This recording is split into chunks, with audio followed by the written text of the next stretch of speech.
Today, I am talking about ethanol made from corn. It's one of the most common biofuels used in the United States. It's a part of agriculture, energy, and sustainability all at once. Some people say it's the future of renewable fuel, and others think it's taking away from food production. Let's look at what it really is, how it's made, and how it affects both the environment and agriculture. Ethanol is a renewable fuel made from plants, and in the US, it mostly comes from corn. It is mixed with gasoline to make blends like E10 or E85. It is used in millions of cars today and helps reduce the use of fossil fuels. The source of ethanol is corn, grown on American farms. Corn converts sunlight and water and carbon dioxide into starch through photosynthesis.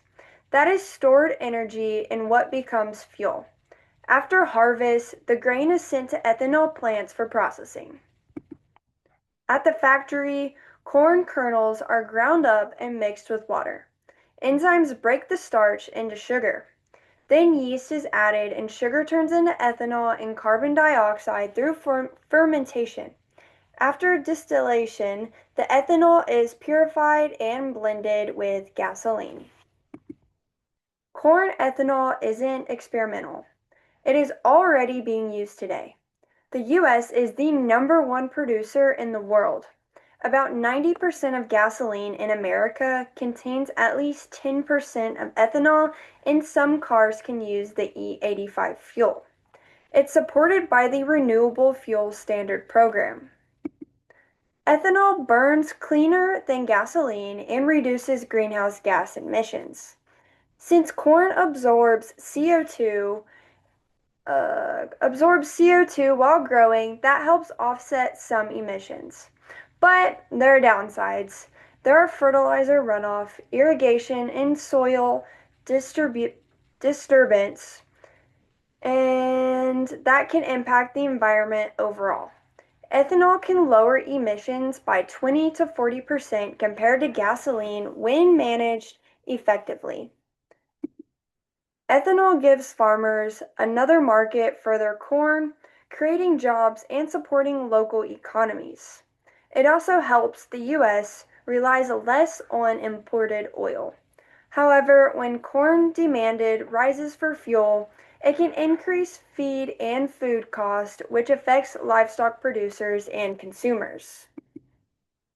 There are strong benefits and challenges. It's renewable and supports rural economies, but it requires a lot of land, fertilizer, and water.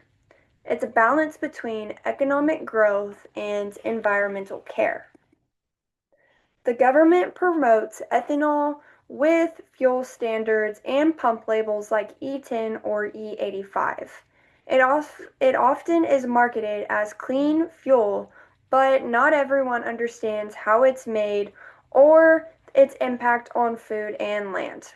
Education is key in helping the public see both sides. As an agriculture animal science major, I think ethanol from corn plays a vital role in sustainability and market stability for farmers. It opens new opportunities in renewable energy while keeping rural America strong. But we have to balance energy production with food and feed needs. Improving soil health, water efficiency, and rotation practices can make ethanol part of a long-term, sustainable ag system. We do not want this depicted in the image. There has to be a healthy balance. If cost wasn't an issue, I'd invest in the precision agriculture to make corn production more efficient. I would also support research into the next generation biofuels like switchgrass or algae. These advances could produce cleaner fuels and protect farmland for both crops and energy.